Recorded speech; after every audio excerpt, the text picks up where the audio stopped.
Hey everybody, Pugs here, and today I'm going to be doing a very special video, my 3,000 subscriber special. I came to y'all for the questions, and y'all certainly did not disappoint. I've got plenty to work with here. And this video is going to work pretty much exactly like my first Q&A video did. I'm going to sit here and answer the questions, and me playing some crosswords is going to be up on the screen. I didn't record these simultaneously because if I did, then I definitely would not have been able to be so detailed with answering, and doing subtitles would have been hard as fuck. So this is the compromise that we've got here today. Sound good?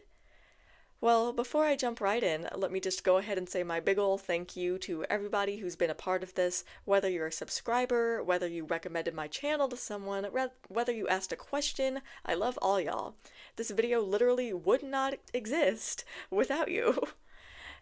Where this video is going to be a bit different from the last one is that I'm changing how I'm dividing up the questions. So last time I just did timestamps for each question and called it a day. This time I'm going to lump all the questions into categories and do it that way because I just want to experiment with doing that. In the description I'll have the timestamps for each question in a category, so you can use that if you'd like, or you can be surprised. So to start things off, I'm going to be talking about the one question that I can tell some of y'all have been chomping at the bit to ask. Or really, this isn't a single question, but more like a question area, which is one of the reasons why I've decided to organize the questions in the categories this time, because quite a few of y'all want to know why I made that long-ass video about Arcane when all I do is talk SpongeBob. Some of y'all want to know if I'll ever do anything like that again. Some of y'all want to know if it has influenced me at all. So that's what this part of the Q&A is going to be about. I'll probably call this timestamp something like SpongeBob, Arcane, and my channel, because that's basically what this category is. So let's start with the actual questions now. I'm going to start with two that basically cover the same idea. An anonymous asker asked why the Arcane video when all you post is SpongeBob reviews, and user Emmanuel Texiera7862, sorry, did not know how to say that, here on YouTube asked, maybe you have answered before, but why the specific interest in SpongeBob? How did it get started? Also, if you can, what's going on when you decided to drop a 2-hour diss on Arcane? Loved it, by the way. Let me start with answering the second question here, or I guess their first question, and then I'll talk about the shared question between both of y'all. So, why SpongeBob? Well, short answer is that SpongeBob is my special interest, if that wasn't obvious enough. It's what this brain of mine has decided to latch onto for literally as long as I can remember. I've talked before about why I started making videos, that's in the first Q&A, so I won't delve into that, but as for why I'm interested in SpongeBob specifically, that's really hard to say. I just love it. It's been a part of my life for so long that I literally do not remember ever not loving it. There's literally a picture of me when I was like 4 with Pickles playing on the box TV in the background. I know I was introduced to SpongeBob through my older brother, who was watching it by the time I was born, but as for why I kept being interested in it is anyone's guess. It makes me happy. I guess perhaps it reminds me of childhood since it has been a part of my life since the beginning, so that encourages the attachment to it, and if I want to get psychological about it, I think I've allowed it to become my thing, like a piece of my identity, so that I actually have a thing.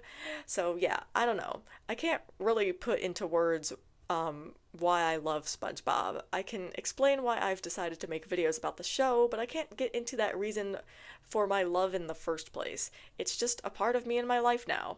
Considering that I have a SpongeBob tattoo, hopefully it always will be. And so, why did I break that? By talking about Arcane for 2 hours, you might ask. Which, I mean, 2 of y'all did. Well, the short answer there is that although I love SpongeBob and I make it my brand, particularly here on YouTube, it is not and never was the only thing I'm interested in. I actually have had many, many shows and other pieces of media that I've been interested in. Hobbies too. I just don't bring them to YouTube, but I mean, if you popped onto literally any of my social media pages, it would be obvious. So that's the first part of the answer. But to actually satisfactorily answer your questions, let me dig deeper. Funnily enough, I talked about this on Tumblr of all places a couple months ago when that post about my channel was going viral. There's a lot of places I can start here, but let me start with this. So, when I first watched Arcane, like I said, I loved the characters of Vi and Echo. What I didn't say is that I was literally hyperfixated on Vi. When the release of Season 2 started getting closer, I'd say like a couple of weeks beforehand, that hyperfixation came roaring back. Actually, I'd say it came back earlier than that, like when the Anansi clip was released. But anyway, this is important because that started making me hyped for season 2, whereas before I was pretty indifferent, which is how I usually am when it comes to media that I've watched getting some form of continuation. So that's factor number 1. I was hyped for season 2 and hyperfixated on Vi. Factor number 2 is that when season 2 was releasing, I was finishing up watching Game of Thrones for the first time. I'm sure most of you are familiar with the fact that Game of Thrones' ending was fucking abysmal. That was another show where I had a very clear favorite character, Daenerys Targaryen. In fact, she was the reason I watched the show in the first place. Yes, I knew her ending was going to be trash, but I was still interested in seeing how she was when the show was good. Anyway, so as I was watching that train wreck and getting increasingly pissed off, I was also reading a bunch of Tumblr meta-analyses about Daenerys and her ending, and most importantly, the political ramifications of her character in seasons 7 and 8. So now you might start to see the foundations for the Arcane video, right? When season 2 was releasing, I found many a similarity between Game of Thrones season 8 and Arcane season 2, and especially between what they did with my two favorite characters between those two shows. So that already gave me a certain mindset when thinking about Arcane, though I was already thinking of it in a politically minded way since Arcane is a very overtly political show, unlike Game of Thrones, whose relevance to our current politics requires a little more critical thought. But anyway, so that's 3 factors right there. I was hyped for season 2 and getting hyperfixated on Vi. I was watching Game of Thrones season 7 and 8 and being upset about Daenerys. And when I watched season 2, which I had hoped would be respite from that awful television, I was crushingly disappointed and felt like I was doing Game of Thrones all over again. Let me tell you, being hyperfixated on something that you don't even like is not fun. Like, it's not. Without even meaning to, I got roped into the Arcane fandom. I say without even meaning to because, as a rule, I tend to not be in fandoms much anymore. Learned my lesson too many times. But with Arcane, it just happened naturally. I was talking about how much I didn't like season 2, made Twitter mutuals with others who didn't like season 2, got in group chats with those folks, and suddenly now I'm in the fandom thinking about Arcane daily. And if that was the end of it, I can tell you right now that video would not exist. But no. What really aggravated my dislike of season 2 and inspired me to want to talk about it all the time, and especially its political aspects, was the significant portions of the Arcane fandom that were spewing the worst political rhetoric this side of blue check marks and Donald Trump. The people who were harassing my mutuals, not me yet, since at this point I was a tiny account on no one's radar, on the daily. I was just feeling so strongly about everything and I needed to express it, so I did a lot of writing about a lot of things, but eventually in January that coalesced to me starting to think of a cohesive argument about why I didn't like season 2, and that's when I made that tweet about how Arcane would have always been centrist that got a lot of likes, which spurred me to commit to making a video or essay about that topic. And so then I just did it. I called upon not only the experience I had making SpongeBob videos, but also the experience I had making Steven Universe videos. Yes, once upon a time, this was a Steven Universe channel. Theory videos, shitposts, edits. I did a few different things, but those videos are long gone now. Anyway, once I committed to the idea of making a video, everything just fell into place and I did it. I'd hoped that it would be a send-off to that particular hyperfixation, but that's not quite how things ended up. I still had the Arcane hyperfixation for another 2 to 3 months or so, and then I'd still engaged with the fandom until the beginning of July, when I gave myself the hard rule of no longer engaging, and since then, life has been good. And now I've been reminded of that lesson that I said earlier. Never be in a fandom. Ever. I learned my lesson when I was in the Steven Universe fandom. I learned my lesson when I was in the Don May fandom, but clearly I needed another reminder. And I think that's a good transition to the other questions making up this category, because a few of y'all were wondering if I was planning on doing something like Arcane was always centrist again. User Mary or Mari had asked, are you gonna do anything else like the Arcane vid? I still watch the SpongeBob ones, but I loved the Arcane vid, or any other shows. User ZardaK343 had asked, besides SpongeBob, will there be some other shows you want to review/explore, or is the Arcane is centrist video a truly one and done thing? And then thinking a little more explicitly of post-SpongeBob, user Farad Terrell asked, what will you do if SpongeBob eventually ends and you have reviewed every episode? And user Late Night Rev had asked, would you ever consider reviewing episodes of other shows? If so, would you only stick to cartoons or also do live-action sitcoms? So I'm hoping that my very long explanation above has indicated to you all the answer to the first two questions at least, and that answer is no. Um, for as much as I can tell about the future and about myself, I will not be doing anything like that again. As I hopefully emphasized well enough earlier, the Arcane video was made from a perfect storm of factors. The time I had, the hyperfixation, the very specific fandom culture, the other show I had watched before Arcane, the experience I'd had watching that show before Arcane, all of that was necessary to get to the point of making that video. It is truly an experience I can't quite replicate, especially the having time part. And more importantly, I don't want to replicate it. Making the video was a good experience, but it wasn't fun. And mind you, I was in the throes of an intense hyperfixation, meaning I was spending hours upon hours working on this video for 10 days straight while balancing all of my other responsibilities, which were unusually low during the time that I made the video. Like, making a video like that now is simply out of the question. I'm already about at capacity just doing my short little reviews, and making that video had me in a mental space I don't really want to be in again for multiple reasons. I wasn't depressed or anything like that, but just the obsessiveness that was a part of that time I don't really want to return to.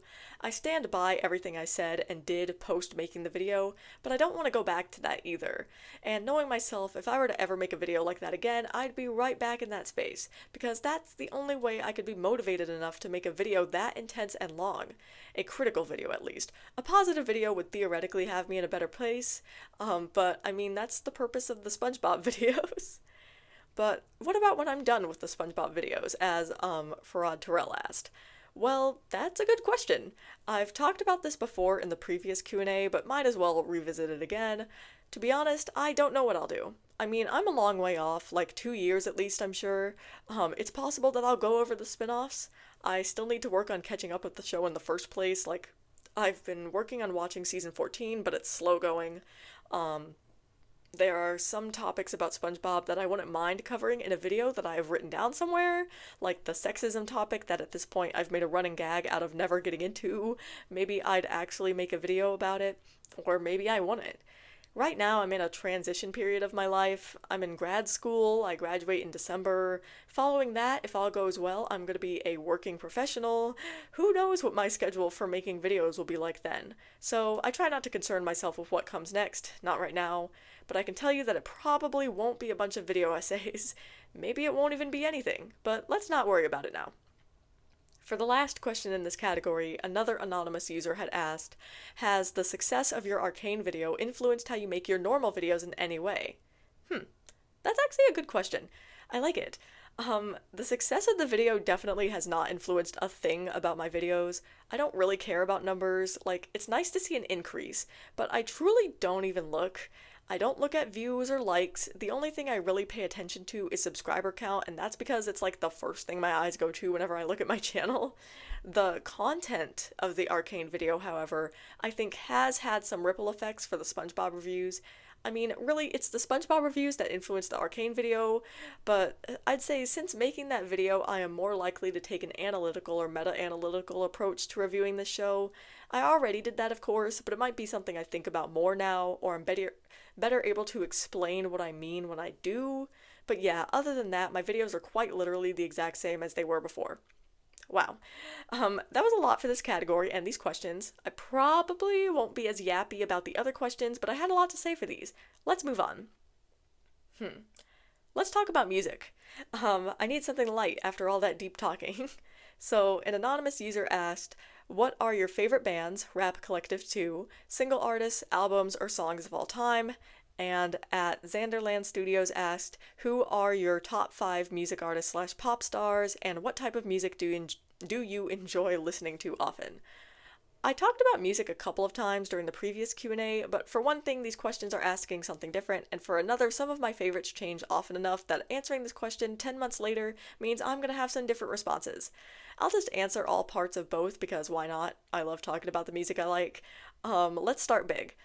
So my favorite genres of music are metal and punk, trap metal too, but I suppose that falls under metal. When it comes to punk, I largely mean hardcore, but I also like pretty much all of the subgenres of it. I also like basically all the subgenres of metal too. I've been really into symphonic metal recently. There's also other genres I like funk, like the PHONK, and alt rock. I also like drill music, especially UK drill. I've been on a kick with that recently. And there's genres I like but don't listen to a lot, like jazz. For me, it's important that the music I listen to has energy and just sounds nice. It's also very important for me to listen to artists that aren't white, straight and cis, especially to listen to black artists. Like I seek them out purposefully.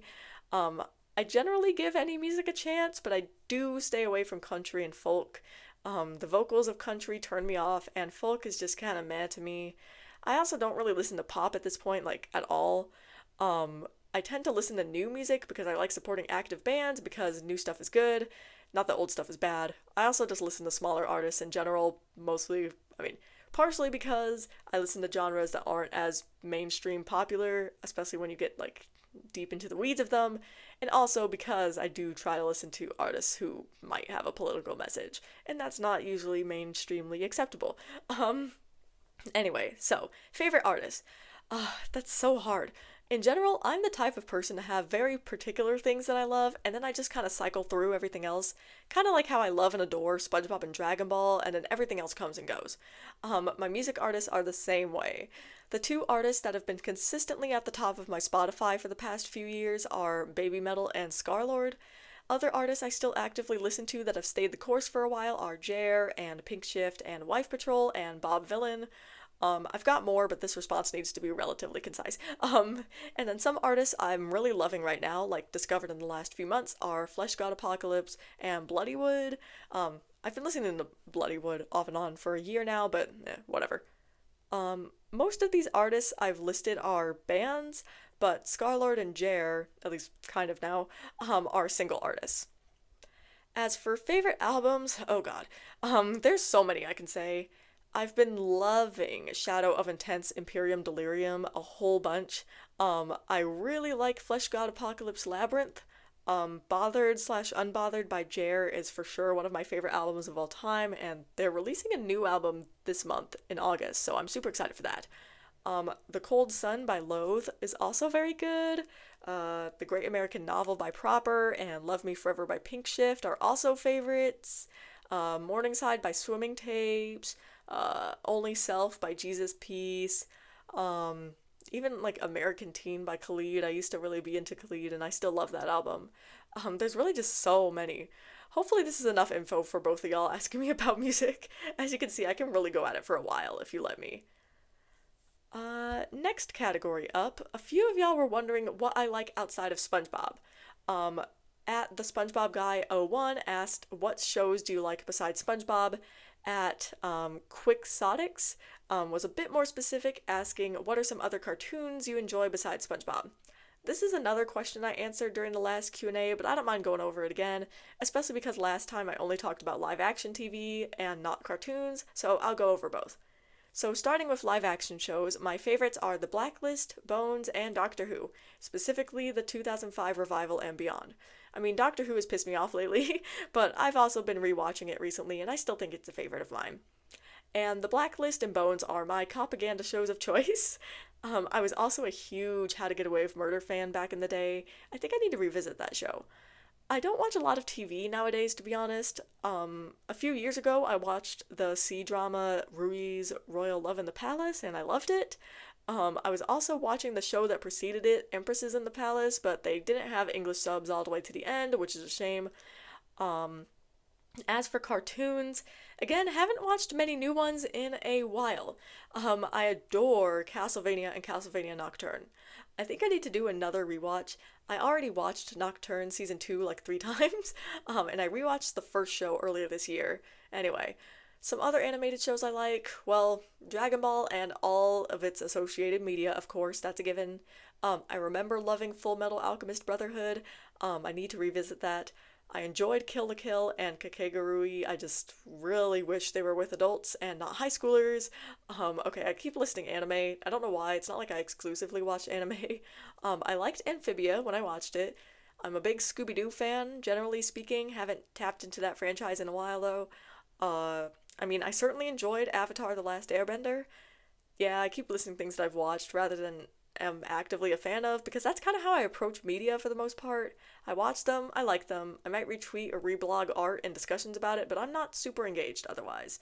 So I feel like when people ask me questions like this, it's hard to make a list of stuff I like, because I've seen a lot of stuff. Less so recently, but I've still got a pretty good list. And speaking of other stuff, or speaking of seeing stuff, I also got a few questions asking about my thoughts on other media, so I've just kind of grouped them here.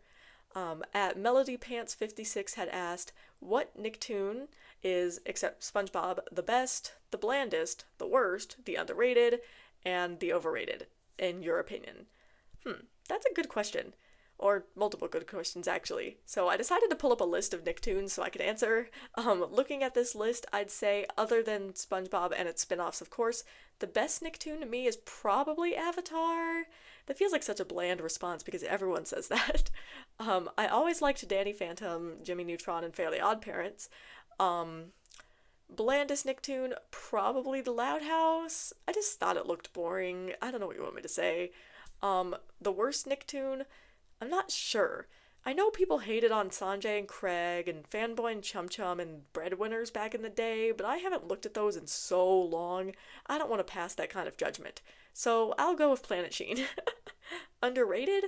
Well, that's most of them, but I'll say Rock, Paper, Scissors. I saw a little bit of that show when it was airing, and I thought it was hilarious. Oh, and Penguins of Madagascar. I loved that show as a kid.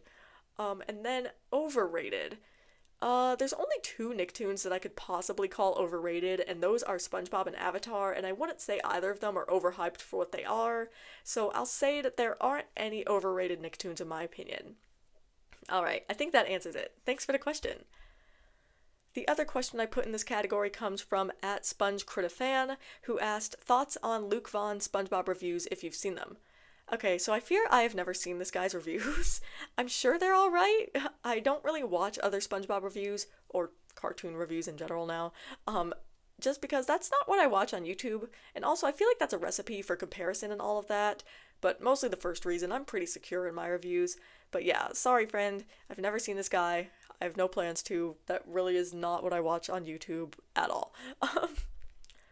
Alright, so before I do all of the SpongeBob related questions, let's do some rapid fire miscellaneous questions. Relatively rapid fire. I'll still give each question its due time. First, we've got at Bean Gobernadors, like, okay, Bean Gobernadors question. It asked, why is Gary a pug and Sponge Me Bobber a thug? Thug, truly humble under God. Thanks for the Young Thug reference, I suppose. I don't know how to answer this question. That's not the intended interpretation of my username. Not that there's really much of an interpretation that I was intending, but it definitely wasn't that. Yeah. User at Farad Terrell asked, what's your favorite food? What's your favorite drink? What's your favorite dessert? Hibachi filet cooked medium rare, chocolate milk, and chocolate lava cake. The only one of these I eat with any regularity is chocolate milk. At Stardust Row 010 asked, what's your favorite kind of hairstyle? Well, I guess my first question is if you mean on me or in general. I wouldn't say I have a favorite kind of hairstyle. I like braids with fun colors. I don't wear braids, but I like seeing others with them, especially if they have fun colors in them. I think it's cool. I'm thinking of like the front woman for like Meet Me at the Altar, like Edith. I think like her braids are very cool. Anyway, I like tapered cuts. I had a tapered cut before, but I've grown it out because I'm not going to the hairdresser every like few weeks. I think various lock hairstyles are cool. For myself, I don't change my hair very often. It's usually just down and parted, either down the middle and or on the side, so I guess you could say that's my favorite hairstyle because I don't do anything else. Yeah. At Consolidated asked, what's your wallpaper of currently? LOL. Oh, I'm so glad you asked. I'm gonna do computer wallpaper. So I usually have two desktops open on my laptop. One of them cycles through a bunch of SpongeBob wallpapers like backgrounds and concept art from the show and movies. The other one is always, and I mean always, on this specific art of Goku using Ultra Instinct from the Tournament of Power and Dragon Ball Super. I love this art a lot. If I'm up for actually doing real editing, I'll put a picture of it up on the screen. Either way, I'll link the art in the description so you can check it out. And then last couple of questions for this section, we've got at Naya Fulani, who asked, what made you decide to become a content creator? I did 2 months ago. Follow-up question, did you expect to become this huge for a small content creator? Well, first off, love seeing other creators here. I would not call myself a content creator just because I don't like that term, even though it is technically exactly what I do. But anyway, I've talked about why I make my videos before in the previous Q&A, so if that's the kind of answer you're looking for, I'd suggest jumping over there and checking that out. But in general, I just thought it would be fun, something to do, a good way at getting my thoughts out there and expressing myself when I was an undergrad, and I've just continued it since then. As for your follow-up, no, I definitely did not expect to ever reach the point that I'm at now.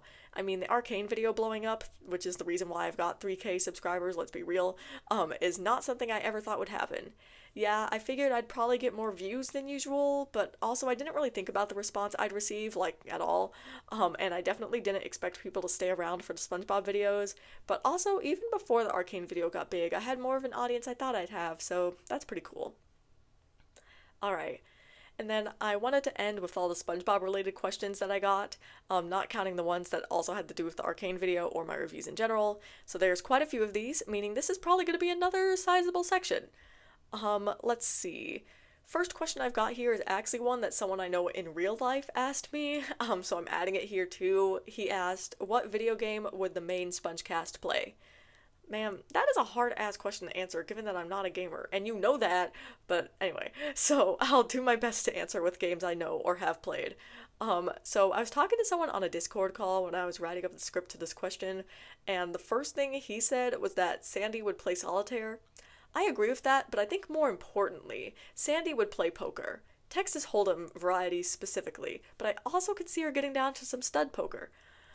So just the video game versions of that, I suppose. Oh, and probably fighting games the style of Mortal Kombat and the like. SpongeBob himself would probably do some kind of cooking game like Papa's Pizzeria or something like that. I also think he'd do this one app that I have called I Love Hugh. He seems like the kind of guy to like a color puzzle. Patrick would play Bloons Tower Defense and surprisingly be really good at it. Plankton would either do first-person shooters, which he sucks at, or some elaborate strategy game I've never heard of. Karen would do retro arcade games like Pac-Man or Pinball. Mr. Krabs would do Animal Crossing because I keep hearing the joke about that mayor being an awful landlord or whatever, and I think it would be funny. To be clear, I've never played Animal Crossing. Also, he'd do idle simulators because duh. Gary would also do poker online, but for real money. Mrs. Puff would do first-person shooters and potentially a racing game like Asphalt or Forza. Squidward, that's a hard one. I feel like he'd think himself above video games until he gets obsessed with one, kind of like Just One Bite. For some reason, I have this image of him playing Date Everything, so I guess that's what he'd play. Oh, wait. Duh. He'd definitely be the kind of guy to play a bunch of artsy indie games and think he's better than everyone for doing so. Ooh, I bet he'd play Monument Valley. I love that game, so don't take that as a diss. Okay, I think that's all the main characters. I hope I didn't miss anyone, that would be embarrassing. Wait, I almost forgot Pearl, holy shit. I see her playing Mario Kart and Sonic games for whatever reason. Maybe Animal Crossing too? Okay, that's everybody now. Oh my god, that was close. Also video game related is the question from JPEG Extinction, who asked, thoughts on the licensed SpongeBob video games? Which one is your favorite? Have you tried the latest ones like Cosmic Shake and the remake of Battle for Bikini Bottom? Yes, I love the licensed SpongeBob games. When I was a kid, I played the DS version of Truth or Square all the time, along with Drawn to Life SpongeBob Edition. I've also played Creature from the Krusty Krab DS Edition, and then there was like my favorite game ever, SpongeBob's Atlantis Squarepants Square Off. That was on the PC. And then yes, more recently I've played both Battle for Bikini Bottom Rehydrated and the Cosmic Shake, both on the Switch. I actually have been replaying the Cosmic Shake recently as I've been without Wi-Fi for a few weeks, so I didn't have much else to do. Alright, moving on. At Nightbeat Studios 86 asked, if you could switch lives with any SpongeBob character, who would it be, besides Gary? Ooh, I love this question. Thanks. I think Sandy, she just gets to investigate stuff all the time and live in a whole new place, and her house being the way it is just a nice private space, perfect for me. I wouldn't mind switching lives with SpongeBob, but I just wouldn't want to be a fry cook. Even Squidward's job as a cashier would be more tolerable for me.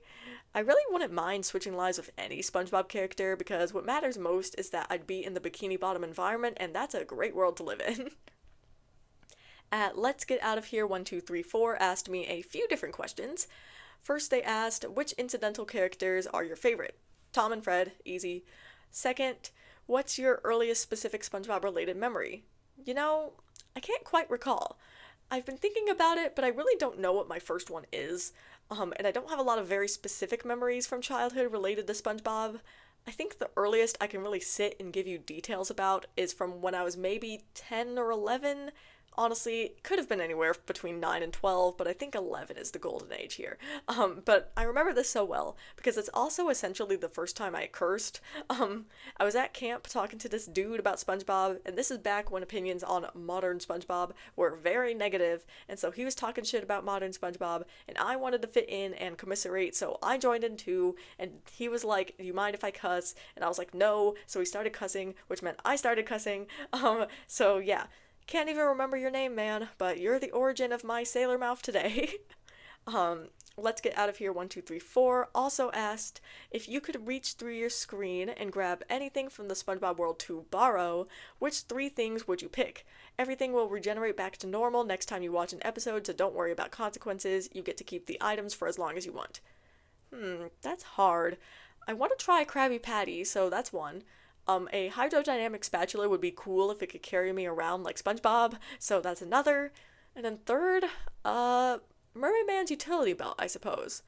Thanks for the questions. At That Phoenix asked, if you had to be employed in Bikini Bottom, who are you taking your chances with? Is Mrs. Puff hiring? Because I'm definitely not doing Mr. Krabs or Plankton. And Sandy's bosses technically aren't in Bikini Bottom. Oh, Larry doesn't seem like a bad boss. I wouldn't mind working for him either. At SturtleDudeAwesome8682 asked, what is your top 7 favorite SpongeBob Flash games? And he also shared his top 7. SpongeBob's Big Adventures, Mystery Train, SpongeBob's Jellyfishing Mission, Legends of Bikini Bottom, Who Bob What Pants, Oh Snap Road Trip, and Bubble Bros. Well, looks like you and I got a few in common. I'm not gonna rank because no way I can do that, but 7 of my favorites, since I did play these a ton growing up, are Oh Snap Road Trip, Poop Deck Drawdown, Race to Goo Lagoon, Trail of the Snail, Monster Island, the original, Sponge Seek, and Tidy Whitey Tumble. Also Botocross. I didn't like my games too complicated, clearly, though I did also play SpongeBob's Big Adventures, and Legends of Bikini Bottom. I loved the flood minigame in that one. At Giacomo32 asked a few questions as well. Their first question was, if it weren't for SpongeBob SquarePants Season 3 and your favorite episodes of the entire show being in that season, which season of the entire show would take that spot, and which are your favorite episodes from that season? Okay, so basically what's my second favorite season? And that would be Season 2. I don't think that's a very surprising answer. My top 5 from that season were Graveyard Shift, Squid on Strike, Squid's Day Off, Jellyfish Hunter, and Pre-Hibernation Week. Their second question was, I'm not sure if you pay attention to these sections, but who is your favorite writer on the entire show? I do somewhat pay attention to these sections, but not enough to have a favorite writer. I think they've all done great episodes, and because I'm sure this is such a collaborative process, it's hard for me to pick a favorite. I will say that my favorite writer's name is Kaz. Fun name. And then lastly, they asked, after Gary and probably Bob himself, who is another character from the show that you really like? Well, you're right, that SpongeBob and Gary are my favorites. After those two, it would probably be Sandy and Mr. Krabs. Squidward is also up there frequently. I don't really rank my favorites at this point in my life. Thanks for the questions. At Michael Benitez, 539 asked about my favorite episode per SpongeBob season. Well, I mean, I could be mean and be like, go watch my season reviews, but I'll be nice and just list out through season 13, since that's all the complete seasons that I've reviewed on the forum. For season 1, it's Culture Shock, 2, Graveyard Shift, 3, Krusty Krab training video, 4, Krusty Towers, 5, Spy Buddies, 6, Patty Caper, 7, Earworm, 8, Planet of the Jellyfish, 9, Tudor Sauce, 10, Out of the Picture, 11, Squid Noir, 12, Plankton's Intern, and 13, Ride Patrick Ride. At Logan Kennedy 4525 asked about my favorite SpongeBob meme. That's a hard one to answer. Wow. I think my favorite of all time has to be the picture of Patrick standing in chains from the Smoking Peanut. It's just so funny. But I use SpongeBob reaction images all the time. I also use reaction videos and GIFs, so I like the video of SpongeBob, Patrick, and Mr. Krabs, or SpongeBob, Patrick, Mr. Krabs, and Squidward, walking off at the end of Spongekiss. That's a good one. And then last, but certainly not least, we have at the Real Disco Bob's question, and they asked, what's your most cherished SpongeBob memory? This is such a sweet one to end on. Now I wish I had a good answer for that. I'm not the type of person to have very specific memories that I can pull out of a hat. I've got a good memory, but that's not how I categorize them, I guess. But I feel like a few different good memories are coming to mind. I remember recording the first SpongeBob review, that's cherished memory. And completing the written reviews is also a pretty important one for me. Getting my SpongeBob tattoo was, pretty great. I also remember when I totally, completely legally watched Sponge on the Run in my dorm room freshman year and got to the Hillenburg tribute at the end. That was lovely. So yeah, I don't know. I'm not really the kind of person to cherish specific memories. I cherish all memories because being able to remember things is in itself something to be grateful for. That's some frou-frou, flowery type of shit, I know, but that's also just how I feel about the matter. And that's all I've got for y'all. Thank you all so much for submitting these questions. They were so fun to answer. And then thank you all even more for your support of the channel over these weeks, months, and for some of you, even years. So here's to more weeks, months, and years of reviews because I've got no plans to stop now.